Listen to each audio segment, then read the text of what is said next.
Hello everyone, this is Fantasy-esque and welcome back to Season 3 of Royal Clan in ClanGen.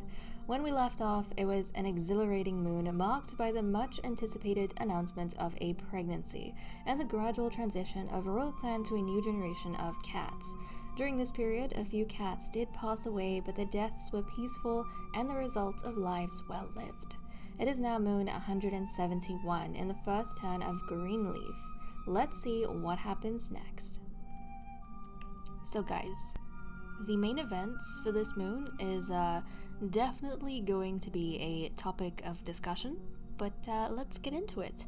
Fierce-Tooth's running nose is gone, thank goodness. Snapdragon is hoping for a big litter. I mean, we are as well, but I feel like she's gonna have the one kitten since she is quite up there in age, and so is her mate. Like, she and Ghostfella are both seniors now, so I don't have a big expectation from her litter size, but that's okay, that's fine.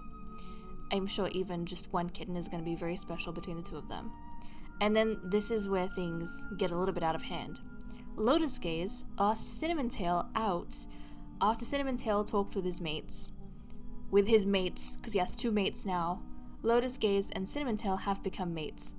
We were just in the last episode saying how Lotus Gaze confessed to Cinnamon Tail like 4 times and he got rejected, and then his younger brother Scorch Hollow confessed to Cinnamon Tail once, and then Cinnamon Tail decided to add Scorch Hollow to his harem, and Lotus Gaze was feeling quite upset at his brother for that like out of nowhere betrayal, and he decided to muster up courage to ask Cinnamon Tail a 5th time, and this time around Cinnamon Tail said yes. I almost wonder if Cinnamon Tail felt pressured by the fact that he had Scorch Hollow in his harem.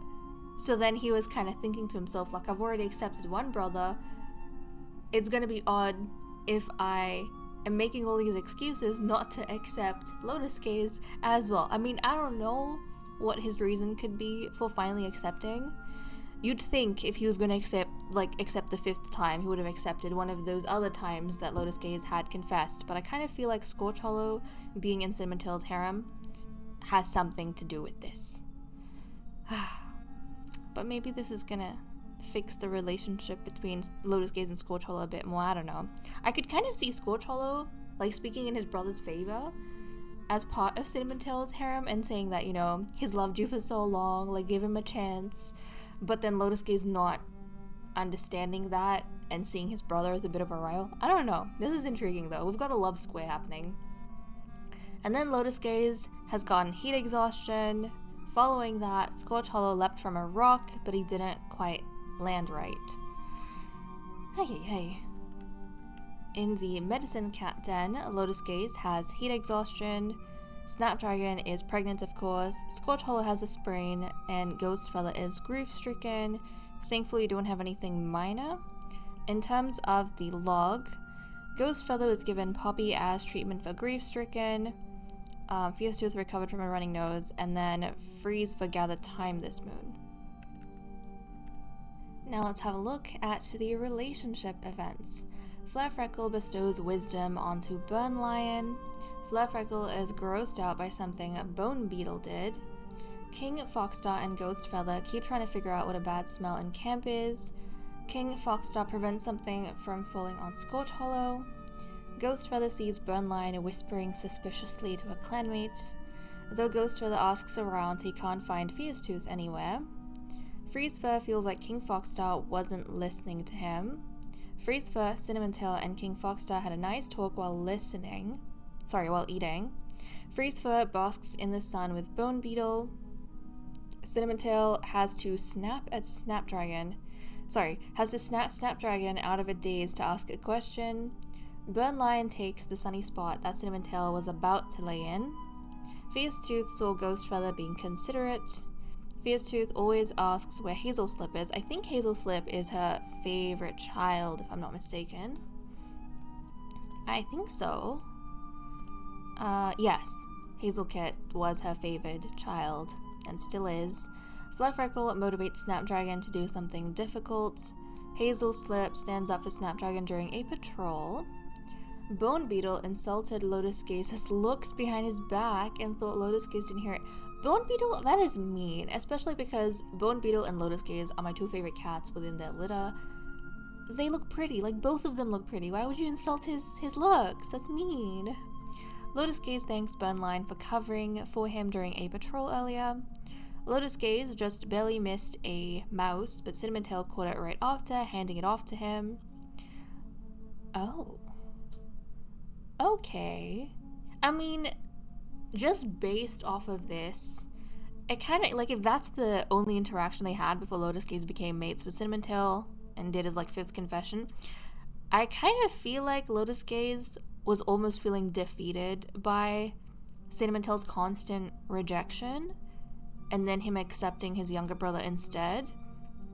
But Cinnamon Tail, I don't know, he feels very nonchalant with the way he, like, caught the mouse and gave it to Lotus Gaze, but I don't feel like there's a lot of feeling behind it. If anything, Lotus Gaze might have tried once more, and I feel like he would have read more into this one act than Cinnamon Tail intended. But because Scorch Hollow is already in the harem, Cinnamon Tail maybe was also trying to please Scorch Hollow in a way, because Scorch Hollow, I feel like, would have been trying to sing praises of his older brother Lotus Gaze. It is complicated. Scorch Hollow and Bone Beetle bring each other prey. Hazel Slip sends a clanmate to help Scorch Hollow with something he's struggling with. Burn Lion tries to find Bone Beetle to apologize for something, but finds her playing with a clanmate. Burn Lion, King Foxstar, and Lotus Gaze took a sunbath and had a lot of small talk. Hazel Slip explains what a joke means to Bone Beetle. And then Bone Beetle tries to have a conversation with Scorch Hollow, but it ends up awkward when neither of them speak up. Now for the cat list. King Foxstar is giving some advice to Snapdragon. Maybe because she is kind of nearing the birth and he's already had a litter of his own, and I think he would be quite invested in this because he adores his younger brother and they've all, like, always done everything together. Snapdragon saw a yappy little dog today. Freeze Fur wishes he had an extra set of paws. Cinnamon Tail is helping to reinforce the nursery walls, so that's sweet. Fierce Tooth pulls Bone Beetle aside and starts grooming her despite her protests. Scorch Hollow wants to train. Lotus Gaze cowers in his nest during a particularly rough storm. Bone Beetle saw some kitty pets playing with colorful moss balls. Burnline wants to be chosen as the new royal advisor. Burnline, it's good to have ambition, although I would be very worried because you are bloodthirsty. You are going to lead your clan down a path of war, but you have a long time to go before you make it to that position. Hazel Slip wonders if she would be better as a matchmaker instead. Okay, so Hazel Slip has some matchmaking ambitions. She kind of wants to enter politics as well, along with Burn Lion, but yeah, they have a while to go before they reach the political ranks. Flare Freckle hopes her legacy will continue on after her death. Oh, guys. You know why that hits? Because I was just thinking about this last episode. I did not voice it, but I was thinking about it. Flare Freckle has lived for such a long time, like 165 moons. She has outlived every kind of direct family member that she has. If you look at a family tree, she's outlived her parents, she's outlived her mates, she's outlived both her siblings, she's even outlived her own kids, which is very, very sad. But she does not have anyone that's going to continue her bloodline, and that makes me so sad. She does have her niece and her nephews with, you know, Fierce Tooth, Lotus Gaze, and Scorch Hollow, but she herself is kind of the last one in her branch of the family. It just... Shining Stripe is lucky. Like, he has his lineage kind of continuing on with Burnline, Hazel Slip, and Bone Beetle, and then even his brother Bear Pelt has passed on. You know, he has his lineage continuing through Lotus Gaze and Scorch Hollow, but I find it so wild that Flare Freckle has lived through so much. She has seen the death of, like, everyone around her, which I feel like it takes a lot to get through things like that. Ghost Feather can't wait to take a nap later. And that's all we have for our cat list. Moving on to our patrols, we currently have 137 prey. We need 32 so we don't have to worry about food. And I'm pleasantly surprised that we did not have a horde of rats kind of happening upon us. But let's send out Freeze Fur, our royal physician. The blackberry brambles will be at their peak leaf growth soon, if they aren't there already. Freeze Fur heads out to replenish the clan's stocks. Proceed. At this time of year, the blackberries have grown enough leaves to completely shade the ground under their brambles. Freeze Fur harvests without worry, picking large bunches to take home. Blackberry was gathered, and then we can have a patrol of 5, with Hazel Slip, Burnline, Bone Beetle, Fierce Tooth, and Foxstar. So let's see what they get up to. Once upon a time lived a clan filthy and pathetic, who did nothing but steal from others, never giving thought to the hurt they did, or the credit to the hunter's hard work. Proceed. Smug, slimy, and unpleasant, the cats of the Whisker Grove stole from Royal Clan and every other clan, a bunch of pathetic, pilfering, prissy wastes of air. Everyone should despise them for being cowardly, ungrateful thieves, and when ever found in Royal Clan's lands, they'll be driven out. I don't know who is telling this story, but this is hilarious, especially given that Royal Clan, under Foxstar's leadership, is actually a clan that I feel like would align with a lot of this. Like, we're sabotaging, we're stealing, you know?